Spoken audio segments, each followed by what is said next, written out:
Hey everyone, in this quick video I will show you how to fix the PlayStation 4 controller that's not responding in 2025, step by step.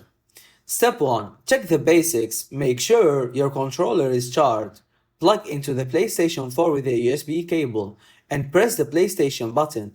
If it lights up, the issue might be just low battery or bad wireless connection. Step 2. Reset the controller on the back of the controller near the L2 button.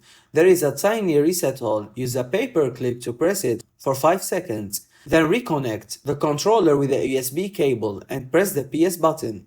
Step 3. Repair it. Go to your PlayStation 4 settings, devices, Bluetooth devices. If you see your controller there, delete it and reconnect. This often fixes connection glitches. Step 4.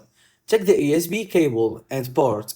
Try a different cable or a different USB port. Your console a faulty cable is one of the most common issues.